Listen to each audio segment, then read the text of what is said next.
At the height of their power, every great empire shared the same dangerous illusion, the belief that decline was impossible. Rome felt untouchable. Britain ruled a quarter of the world. Greece thought collapse belonged only to the past. Yet each of them fell, not to foreign armies, but to a silent enemy they created themselves: debt. And now, for the first time in generations, the United States is beginning to show the same signals, the same pattern, the same pressure building beneath the surface. So the real question is, what happens when the world's strongest nation enters the final stage of the debt cycle? History rarely announces disaster with a trumpet. It arrives quietly, disguised as progress, wrapped in confidence. And at the peak of its glory, ancient Rome ignored every warning. Government spending exploded, growing almost 10 times faster than real economic output. Taxes rose to crushing levels. Silver coins were melted down and diluted until they held barely a fraction of their original value. Prices spiraled. Wages collapsed. Trust evaporated. What looked like strength was only debt, piling, swelling, suffocating the empire from within. Citizens felt it first. Savings turned worthless, food prices doubled, and landowners fled the cities. Meanwhile, officials insisted everything was under control. The empire's armies were still large, its borders still wide, its reputation still powerful. But beneath that surface, Rome was hollowing out. It was the same paradox that destroys every great civilization. The moment of greatest power is also the moment of greatest fragility. Centuries later, Britain repeated the pattern. After World War II, its national debt soared to nearly 240% of GDP, a number so large it forced the empire to dismantle piece by piece. The pound lost its dominance. The United States rose to replace it. An empire built over centuries unraveled in a single generation. And then came Greece. Modern, democratic, and convinced collapse was a relic of ancient history. Yet in just a few years, its economy contracted by 25%, wiping out decades of growth. Streets filled with protests, banks closed, trust collapsed faster than any statistic could measure. Across time, across continents, the same invisible force appears at the peak of every empire. Debt grows faster than power. Confidence turns into complacency. And collapse begins long before anyone recognizes it. History is not subtle, but we often are blind. History does not repeat perfectly, but it repeats precisely enough to be terrifying. When you examine every major empire, from ancient Greece to Rome to Britain, you'll see the same five-stage cycle playing out with mathematical consistency. 1. Stage 1. Confidence. The empire rises, builds wealth, and gains global trust. 2. Stage 2. Excess. Prosperity breeds entitlement. Spending accelerates. 3. Stage 3. Debt expansion. Debt becomes the silent engine keeping the system alive. 4. Stage 4. Internal fracture. Inflation, mistrust, and political division grow. 5. Stage 5. Crisis, reset. A sudden shock exposes years of silent decay. Collapse, or transformation, becomes unavoidable. This cycle never announces itself. But when you map it across civilizations, the similarities are almost identical. Example 1. Ancient Greece, the first debt default, 5th–3rd century BCE. Greece was once the financial center of the ancient world. Its city-states borrowed heavily to fund naval power, cultural expansion, and wars. In Stage 1, Athens became the symbol of wealth, philosophy, and democracy. But success led to Stage 2, excess. Massive projects like the Parthenon pushed public spending far beyond sustainable levels. To maintain influence across the Aegean, Athens demanded tribute, borrowed more, and assumed prosperity would last forever. By the time they entered Stage 3, debt had become the backbone of the empire. But wars with Sparta drained the treasury. Trade weakened. Income fell. Then came stage 4. Fracture, inflation surged. Citizens revolted. Trust in leadership collapsed. Athens defaulted on its debts, the first recorded sovereign default in history. Stage 5 arrived quickly. Athens surrendered, lost its empire, and never regained its former influence. What destroyed them wasn't the battlefield, it was the debt underneath it. Example 2. Rome, the empire, that debased itself to death. 27 BCE, 476 CE. Rome's collapse is often blamed on invasions, but the real fall began centuries earlier with economics. During Stage 1, Rome's wealth seemed limitless. Conquests brought gold, slaves, and trade. Taxes were low. Public trust was high. But expansion bred excess. Emperors funded extravagant games, public buildings, and a massive military. Spending grew out of control, 10 times faster than real economic output. When Rome reached Stage 3, it turned to the easiest tool available: currency debasement. Silver content in coins dropped from 95% to less than 5%. Soldiers demanded higher pay, prices soared, savings vanished. Rome was living on borrowed time and borrowed money. By Stage 4, the empire fractured from within. Provinces rebelled. Tax burdens became unbearable. The middle class collapsed. Inflation reached catastrophic levels. When Stage 5 arrived, the collapse seemed sudden, but it had been unfolding quietly for a century. The Western Empire fell not because it was conquered, but because its economic foundation had already disintegrated. Example 3. The British Empire, the debt that ended global dominance, 1700s–1945. Britain's rise during the Industrial Revolution marked a new era. Stage 1 was defined by innovation, colonies, and global trade. The British pound became the world's reserve currency. But building a global empire was expensive. During Stage 2, Britain expanded its naval power, administration, and military commitments across the world. Costs soared. Wars pushed Britain into Stage 3.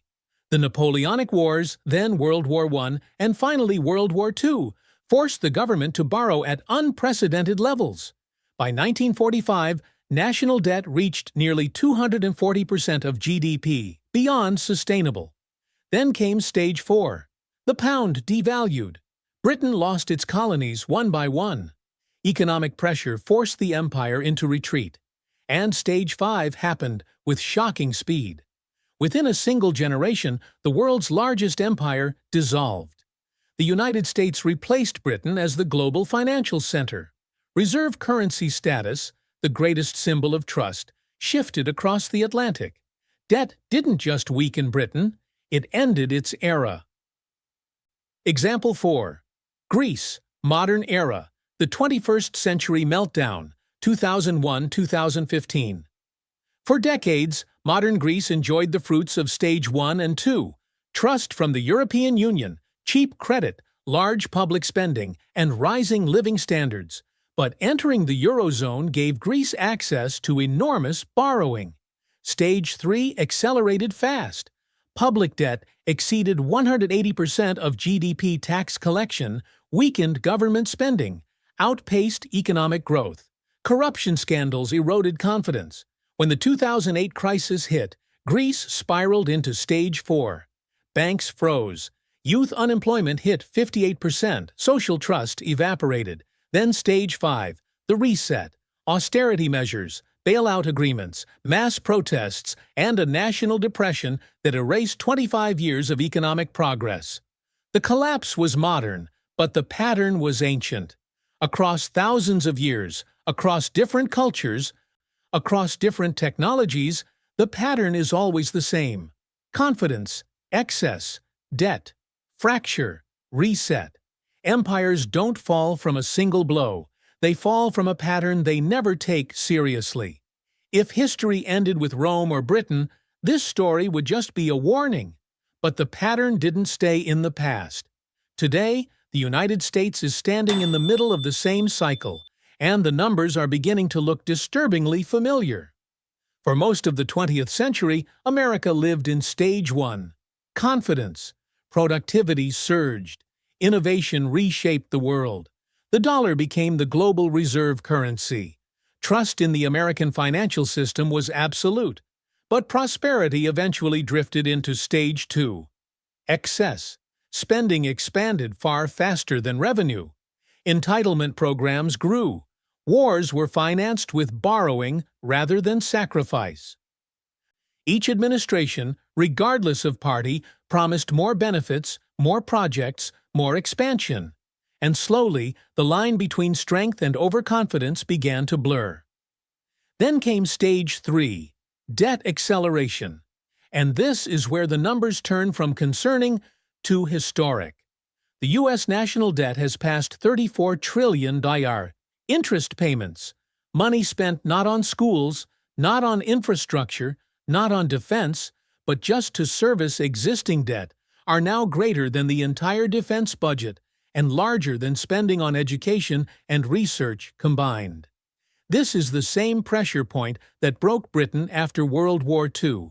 And like Greece before its collapse, America now relies heavily on continuous borrowing to sustain government operations. More than $1 trillion in new debt is added roughly every 100 days. Foreign nations, once eager buyers of U.S. treasuries, are slowly reducing their exposure. Meanwhile, political division, another sign of Stage 4, fracture, has deepened. Government shutdown threats have become routine.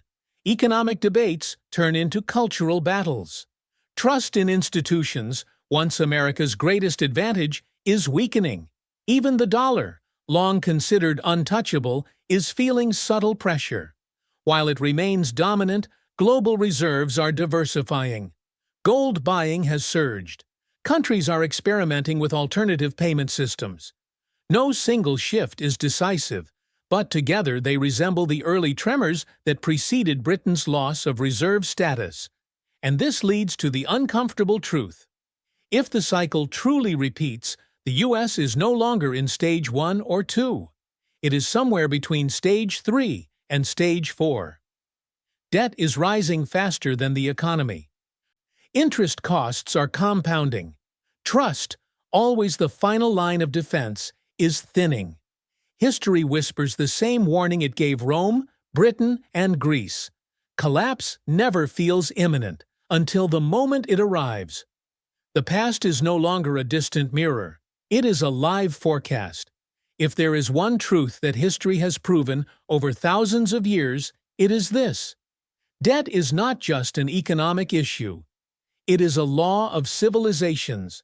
And, like gravity, it does not stop simply because a nation believes it is too powerful to fall. The cycle is predictable because human behavior is predictable. When nations rise, confidence expands. When confidence expands, spending grows. And when spending grows faster than real productivity, debt fills the gap. What begins as a tool becomes a dependency. And, finally, a trap. This is the heart of the pattern linking Greece, Rome, Britain, and now the United States. Not war, not invasion, complacency. For centuries, Rome insisted that its currency debasement was temporary. Britain believed it could borrow its way through global conflict. Greece thought membership in a monetary union made collapse impossible. In every case, leaders convinced themselves that their situation was unique, that their strength exempted them from the laws of economic gravity. But the cycle does not care about reputation. It does not care about military power. It does not care about global status. It only cares about math. When interest grows faster than income, collapse is no longer a question of if. It becomes a question of when. And this is the turning point the United States now faces. The empire is not weak. The economy is not broken. The dollar is not dead. But the trajectory, the direction, is following the same curve that once reshaped civilizations. Why does this pattern always hold true? Because money is trust, and debt erodes trust long before it destroys economies. When citizens see rising prices, they question leadership. When foreign nations see rising debt, they question stability. When investors see rising interest costs, they question sustainability. And once trust cracks, even slightly, the entire system begins to weaken. Silently at first, then violently. This is why empires fall slowly, then suddenly. The slow part is the build-up. Borrowing, spending, promising, deflecting. The sudden part is the moment confidence breaks. Rome looked strong the year before it fell. Britain looked unshakable until the pound devalued overnight. Greece looked modern and stable until the banks shut their doors. Strength is never the issue, trajectory is. So, when we ask the question from the hook, what happens when the world's strongest nation enters the final stage of the debt cycle? History gives a clear answer. It faces the same law as every empire before it. Not because it is doomed, but because no nation, no matter how powerful, can outrun a cycle built into human behavior itself. Debt is not destiny, but ignoring it always is. History is not a prophecy, it is a teacher. And like all great teachers, it leaves the same lesson on the table for every generation. Strength without discipline eventually becomes fragility. The United States is not Rome. It is not Britain. It is not Greece. It has more innovation, more talent, more tools, and more resilience than any empire that came before. But even the strongest foundations can crack if pressure builds long enough. And pressure does not disappear simply because we choose to ignore it. Maybe the real threat isn't collapse. Maybe it's complacency, the quiet belief that someone else will fix it, or that it won't happen in our lifetime. That is exactly the belief every past civilization held, right before the cycle completed. So the question is no longer, can it happen here? History has already answered that. The better question is, where are we in this cycle? At the turning point? Near the peak? Or already sliding into the stage where debt grows faster than solutions? And more importantly, what are we willing to do before history decides for us? No empire falls because it lacks strength. Empires fall because they wait too long to act. The next chapter of the cycle hasn't been written yet, and that means there is still time. Time to reflect, time to prepare, time to choose a different ending than the ones that came before. History shows the pattern, but the future is still unwritten, and it belongs to those who pay attention. If you want to follow how this cycle unfolds, and how past patterns may shape the world ahead, stay with me. The next stories will dig even deeper into the forces that build empires and the pressures that break them.